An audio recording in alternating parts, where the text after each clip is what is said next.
So hey friends, welcome to this week's video. This week we're going over the X100vi again, but this time with a different lens. Last week we went over the WCL, which is a wide angle conversion lens that gives you a 28mm equivalent over the 35mm standard that comes with the Fujifilm. However, there is also a bigger brother, which is the TCL, which is the Tele converter lens, and this one is going to give you a 50mm equivalent. I shoot in 50mm a lot because that's kind of how my artistic eye looks at things, while 35mm is what my natural eye looks at things. So having the option to go tight in with a 50mm equivalent is something that is super useful for my creative workflow and shooting film and how I like to, present my photos. And with the camera that I've been kind of, everyday carrying, it's perfect. It does add a little barrel length, but we'll get more into the specs so you guys can get some close-ups and understand how this feels, how this looks on body. So yeah, let's go into it. When building a kit around the X100 series, the goal isn't to add more gear, it's about finding the right piece. And in this matching silver, it's a seamless extension of the camera's own DNA. Taking the cap off reveals a significant piece of optics. This isn't just a simple glass attachment, it features Fujifilm's Super EBC or electron beam coating. It's specifically engineered to maintain that signature Fujinon clarity and character while actively suppressing flare and ghosting, even with that prominent bulbous front element catching the light. So we look at the front of the lens, the numbers emblazoned here tell the story of this lens that are giving you the classic 50mm full frame equivalent. It provides that tighter, more compressed editorial perspective that is essential for portraiture and isolating subjects in a busy street. Turning it around, you can see the precision of the mounting threads and a small critical detail, the built-in magnet. This is what makes the version 2 special. The moment you thread this onto the body, the magnet signals the camera to automatically apply the profile corrections and update the metadata.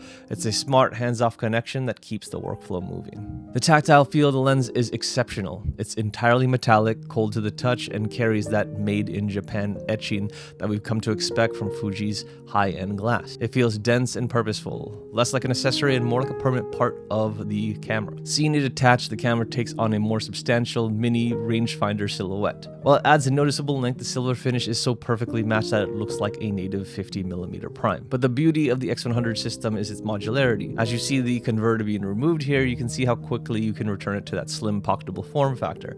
You aren't locked into a single focal length, and you have the flexibility to scale your kit for a dedicated shoot or strip down for a more casual walk through the city. Weighing just under 6.5 ounces, it doesn't add a ton of weight. The center of gravity stays right over the grip. It's light, ergonomic, and doesn't lead to fatigue over a long day of shooting. It actually puts the center of balance in a really good spot, and if anything, it adds more stability to your shots.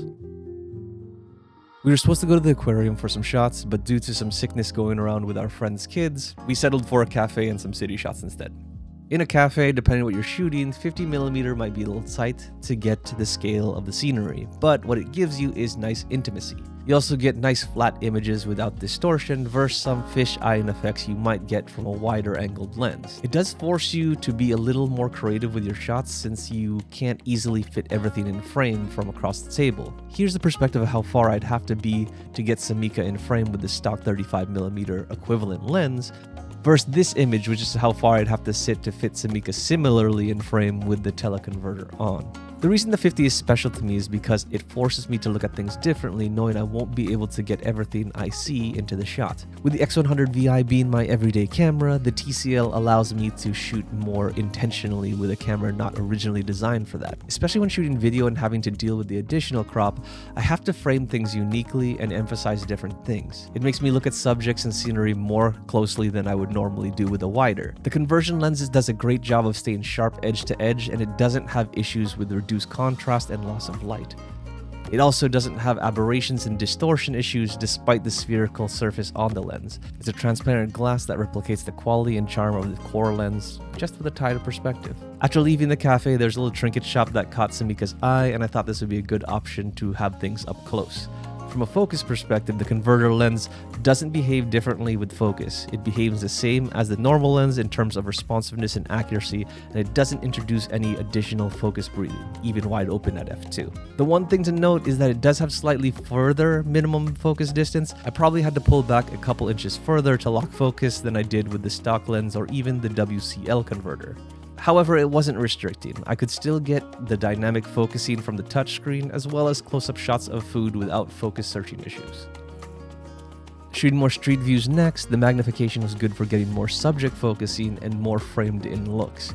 It obviously allows you to stay far but still shoot subjects close up, and technically it should provide more smooth bokeh effects than the stock lens, but I wasn't shooting isolated human subjects for this walk. It was more just scenes along my way home. I truly love how this lens doesn't really mess with the shadows or colors at all. Everything I shot was how it appeared. Sometimes lenses in this price range quote-unquote add character to the images, but this one is so finely tuned for the camera that the OG characteristics of the X100vi are retained. So, recommendation time.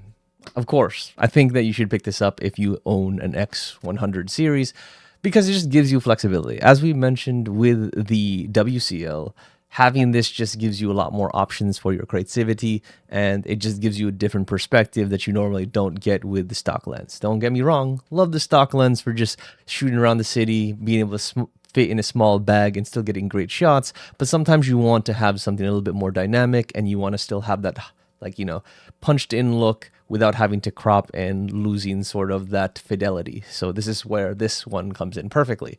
Now, when I look at the two lenses together in terms of the TCL and the WCL, obviously they fit different purposes, but which one is my favorite?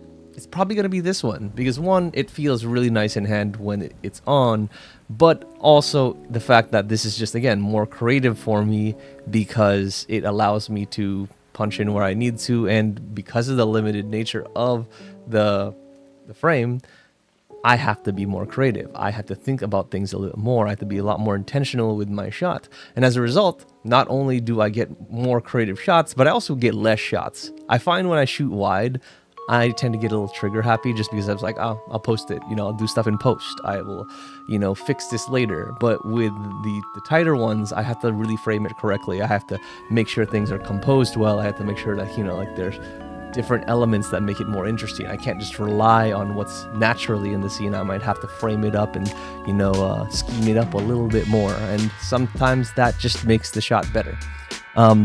The thing I will say, it's probably not great for is video. Unless you have like a gimbal or something, like just with it being tight in, you're going to see those shakes a little bit more. And even when using post-processing, it probably won't, you know, accommodate as nicely as the WCL would. The WCL just, you know, gives you a little bit wider perspective with the 28mm. So as a result, you're always going to have a little bit more frame to deal with. So when, you know, you do your post stabilization in DaVinci or Adobe, when it punches in and it crops, you're not as affected. With this one, you're losing a lot of real estate when it has to, you know, do that crop. And again, with the Fujifilm X100 series, it's already cropping for video, so doing an additional layer, you're just getting really close and it's no longer at the 50mm equivalent. So it's something to keep in mind. But for photography, love this, and this is definitely my go-to, especially if I'm shooting subjects. Something that I will always bring around. But yeah, if you guys have any questions about this lens, the WCL, or even just with the stock camera, let me know. I obviously have been playing around with this for about a year, but I have plenty more to do with it. So, you know, I think in my new channel, before we bring it here, I'm gonna do like different videos around different filters. So like the different simulations, So there's a bunch of them that come stock with it. I'm gonna do like a video of like shooting my entire day with, you know, a sepia or the Pro Standard, or just basically go one video at a time, shooting one mode at a time and seeing what I can get out of it. And then I'll come back to Utmostcoin reviews to tell you my favorite simulations. But if you guys want to follow along and, you know, look at each one individually more in depth, check out my Utmost Side Quest channel. That's where I kind of experiment and toy with things before I bring it to the main channel, as well as we do gaming streams twice a week. So if you want to join us for that, please do. But yeah, if you could, please like, comment, subscribe, do all things you normally do on a video that you like and love. And as always, appreciate ya. Peace.